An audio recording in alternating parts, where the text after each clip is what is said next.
আসসালামু আলাইকুম রহমতুল্লাহি ওবরকাতুহু। সম্মানিত দর্শক, শেখ হাসিনাকে নিয়ে আলোচনা কিছুতেই থামানো যাচ্ছে না এবং এখন বাংলাদেশের যে রাজনৈতিক অবস্থা, অর্থনৈতিক অবস্থা, শিল্প কলকারখানাতে যে অচল অবস্থা, শ্রমিক বিদ্রোহ, পুলিশের আহ, এখনো পর্যন্ত যে অ্যাক্টিভিটি, এটি সন্তোষজনক পর্যায়ে পৌঁছেনি। তার সঙ্গে সঙ্গে সারা দেশের যে আইনশৃঙ্খলা রক্ষাকারী বাহিনীর তৎপরতার পাশাপাশি আইনশৃঙ্খলা আইনশৃঙ্খলা যারা নষ্ট করছে, চাঁদাবাজ দখলদার, তাদের যে দৌরাত্ম্য, সেই দৌরাত্ম্যের কারণে বারবারই শুধু পরস্পর বিরোধী কথাবার্তা হচ্ছে। এক পক্ষে বলার চেষ্টা করছে যে আওয়ামী লীগ এখনো চক্রান্ত করছে, প্রতি বিপ্লব ঘটানোর চেষ্টা করছে, সেটা আনসার বিদ্রোহের মাধ্যমে হোক কিংবা যে কোনো পেশাজীবী সংগঠনের মাধ্যমে হোক, অথবা এই যে শ্রমিক অসন্তোষ, যেখানে যা কিছু হচ্ছে সব দায় আওয়ামী লীগের উপরে চাপানোর জন্য এক শ্রেণীর মানুষ চেষ্টা করছেন। আবার এই যে দেশের যে সামগ্রিক অবস্থা, সেই সামগ্রিক অবস্থা যদি আপনি বিস্তার করতে চান, বিশ্লেষণ করতে চান, আপনি সকালবেলা কাঁচা বাজারে যাবেন, সন্ধ্যার পর নিউ মার্কেট, আপনি সেখানে যদি একটু ঘুরেন, তাহলে আপনি বুঝতে পারবেন যে দেশ কোন পর্যায়ে গিয়েছে। আমার যে অফিসটি, সে অফিসটি পুরানা পল্টন মোড়ের কাছে ৩৩ দক্ষিণা রোড। তো এখানে সাধারণত রাত্রি ৯টা, ১০টা, ১১টা পর্যন্ত প্রচণ্ড ট্রাফিক জ্যাম। আমি বলতে গেলে ২৫ বছর ধরে এখানে ব্যবসা বাণিজ্য করি। ২৫ বছর না, আরও ঠিক প্রায় ৩০ বছর ধরে এই এলাকাতে বসবাস করছি, ব্যবসা বাণিজ্য করছি এবং এখানে এরকম অবস্থা সবসময় দেখে আসছি। ক্রমবর্ধমান হারে এই পুরানা পল্টন মোড়ের যে জ্যাম এবং কোলাহল, এটি বেড়েই চলছে। কিন্তু ৫ তারিখের পর থেকে এটি ক্রমশ হালকা খালি হতে এখন এমন একটা পর্যায়ে চলে এসেছে যে সন্ধ্যার পরে এখানে আপনি একা যদি বেরোতে চান, আপনার ভয় লাগবে। এমনকি বিকেলেও যদি আপনি বেরোতে চান, আপনার ভয় লাগবে। নিশ্চিম নীরবতা, লোকজন রাস্তাঘাটে নেই। যে মেট্রো রেলের স্টেশনটি আমার অফিসের সামনে, সেখানে ৫ তারিখের আগে যেখানে দাঁড়ানো যেত না, ঠিক সেই জায়গাটিতে এখন বলতে গেলে কোনো লোকজনই নেই। তো ইট মিনস যে অর্থনীতির যে চাকা, সেই চাকাটি ঘুরছে না। তো এর ফলে কি হচ্ছে, যারা ক্ষমতায় আছেন তাদের বক্তব্য হলো যে সকল কিছুর নেপথ্যে শেখ হাসিনার অপশাসন, অপকর্ম এবং দূরে বসে তার যে তুড়ি বাজানোর যে অপচেষ্টা, সেটি এজন্য দায়ী। আর আওয়ামী লীগের যে সমস্ত লোকজন পালিয়ে রয়েছেন, যারা পালিয়ে গেছেন, তো তাদের বক্তব্য হলো যে দেশ চালানো তো এত সোজা জিনিস না, এ খুবই কঠিন বিষয় এবং এই কাজ করার যোগ্যতা একমাত্র সেখানে সিনারি আছে, আওয়ামী লীগের লোকজনই এটা পারে। তো তোমরা তো পারছো না, তো কাজেই আমাদেরকে লাগবে, আমরা আসছি। এবং এই যে আমরা আসছি এই কথা বলে তারা মোটামুটি যে সামাজিক যোগাযোগ মাধ্যম, সেই যোগাযোগ মাধ্যমে প্রতি মুহূর্তেই রীতিমতো যুদ্ধ তারা শুরু করেছে। আমরা আরেকটা ভিডিও করব, আলাদা একটা ভিডিও করব যে বিষয়টি নিয়ে। সেটা হলো, আমরা জেনেছিলাম আওয়ামী লীগ প্রায় ২০,০০০ সাইবার যোদ্ধা তৈরি করেছেন, যাদেরকে দিয়ে মূলত প্রচার এবং প্রোপাগান্ডা চালানো হবে, বা বিএনপি এবং জামাতের যে সাইবার যোদ্ধা আছে তাদের মোকাবেলা করার জন্য ২০,০০০ যোদ্ধাকে নিয়োগ করা হয়েছিল। অবস্থার দৃষ্টি মনে হচ্ছে যে এই ২০,০০০ যোদ্ধা কেউ মরে যায়নি, একজনও মরেনি, একজনও পালায়নি। এই কারণ হলো এখন যে গুজবের যে কারখানা, সেই কারখানাটি মূলত operated by the Awami League. এবং আওয়ামী লীগের যারা লোকজন আছে প্রতি মুহূর্তে ডক্টর মোহাম্মদ ইউনূসকে নিয়ে, বাংলাদেশ নিয়ে, অর্থনীতি নিয়ে, জাতিসংঘ নিয়ে, আমেরিকা নিয়ে, ডোনাল্ড ট্রাম্পকে নিয়ে, দিল্লিকে নিয়ে এমন সব তথ্য এবং উপাত্ত দিয়ে ব্যানার করে, হেডলাইন করে এখানে অপপ্রচার তারা চালাচ্ছে, যার ফলে আওয়ামী লীগের যারা লোকজন আছে তারা অনেক উজ্জীবিত হচ্ছে যার যার অবস্থানে থেকে, আর যারা এই গণ অভ্যুত্থানের নেতৃত্ব দিচ্ছে তারা এই ধরনের অপপ্রচারের কবলে পড়ে মানসিকভাবে ভেঙে পড়ছে। এটি হলো আজকের দিনের বাস্তবতা। এখন এই বাস্তবতার মধ্যেই একটি টেলিফোনের যে কল রেকর্ড প্রধানমন্ত্রী শেখ হাসিনার, সেই কল রেকর্ডে তিনি হঠাৎ করে বলছেন যে তিনি চট করে দেশে ঢুকে যাবেন। সবাই বলাবলি করছে যে এটি তার একটা স্ট্যান্ডবাজি, তিনি কোনো অবস্থাতেই ঢুকতে পারবেন না বা ঢুকবেন না। কিন্তু এই কাজটি করে তিনি আলোচনায় থাকতে চাচ্ছেন, নেতা কর্মীদেরকে উজ্জীবিত করতে চাচ্ছেন, এবং এটি তার অনেক যে রাজনৈতিক কৌশল অতীতে আমরা দেখেছি তারই একটা ধারাবাহিক কৌশলের অপচেষ্টা। কিন্তু ঘটনা যাই হোক না কেন বা যে কারণেই হোক না কেন, সাবেক প্রধানমন্ত্রী শেখ হাসিনার এই যে টেলিফোন সংলাপটি এখন ঘুরে ফিরে এটি বারবার শুধু মানুষের কাছে আসছে এবং মানুষ এটি নিয়ে আলোচনা করছে পক্ষে এবং বিপক্ষে। এবং এটির যে গুরুত্ব, সেই গুরুত্ব দেখে শেখ হাসিনা নিশ্চিতভাবে তিনি দিল্লিতে থাকুন বা ভারতের যেখানে থাকুক না কেন তিনি হাসছেন যে বেকুব বাঙালি এখনও সংজ্ঞা ফিরে পেল না, বা এখনও তাদের যে নির্বুদ্ধিতা সেই নির্বুদ্ধিতা দূর হয়নি। যেভাবে তাদেরকে 2014 সনে বেকুব বানিয়েছিলাম, যেভাবে 2018 সনে তাদেরকে অন্ধকারের মধ্যে সিল মেরে দিয়েছিলাম, যেভাবে 2024 সনে একটা ডামির মাধ্যমে পুরো দেশ জাতিকে একেবারে বেকুব বানিয়ে ফেলেছিলাম, সারা বিশ্বকে বেকুব বানিয়ে ফেলেছিলাম, সেই নির্বুদ্ধিতা এখন বাঙালির বেড়েছে।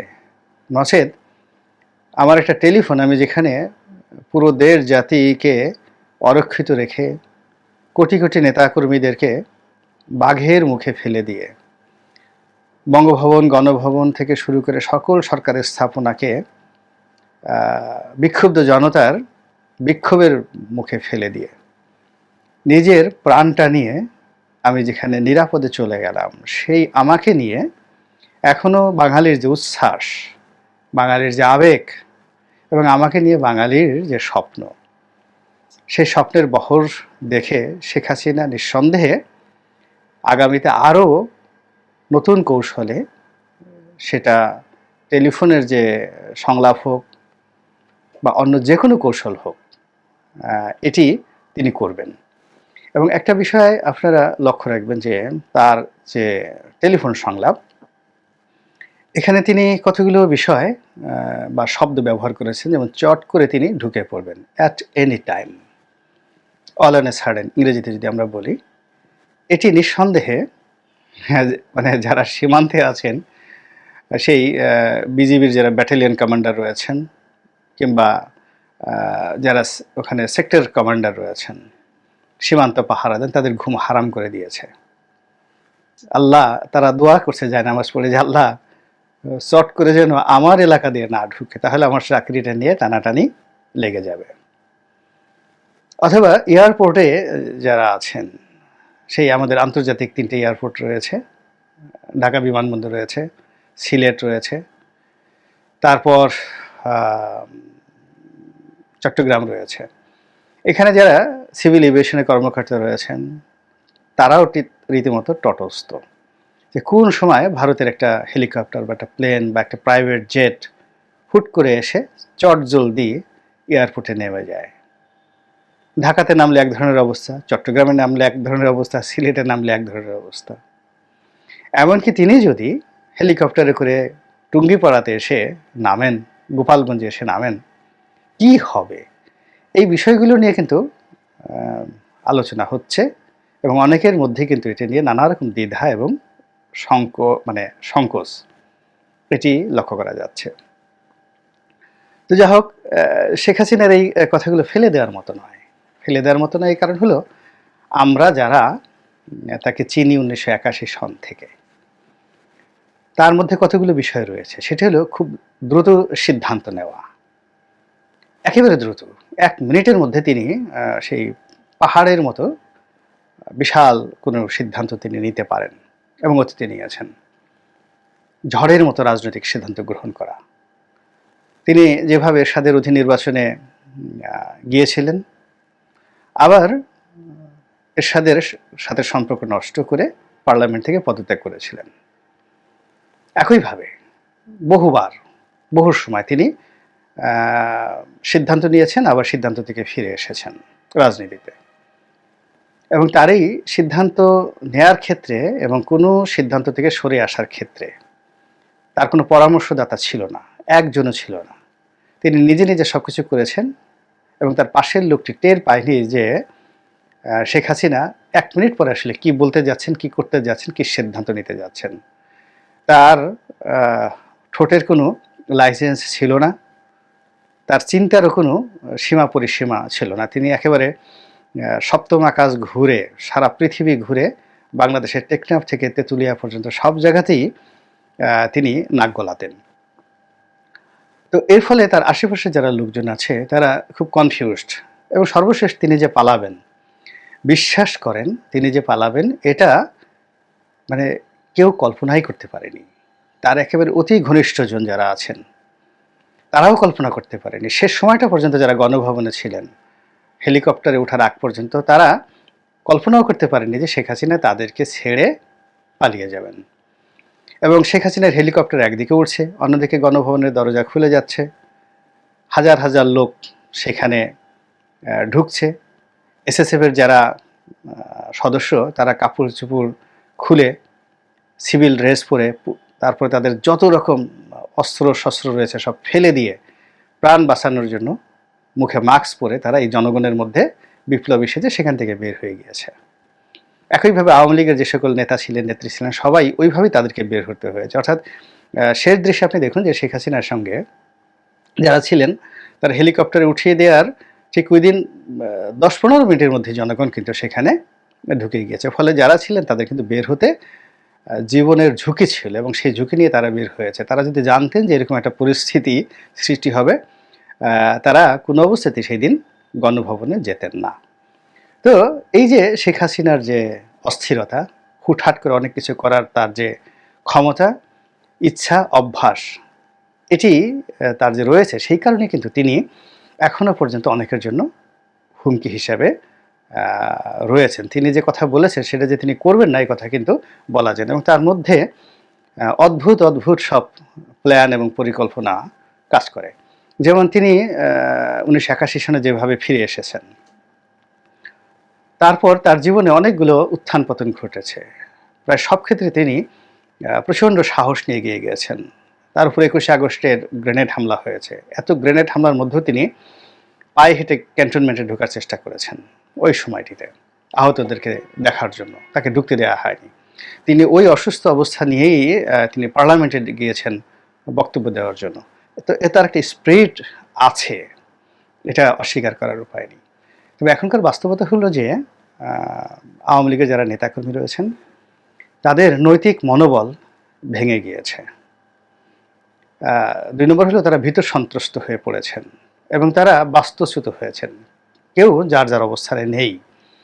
হবিগঞ্জের মানুষ চলে গেছেন নবীগঞ্জে, তারপরে চুনারুঘাটের মানুষ চলে গেছেন রংপুরে।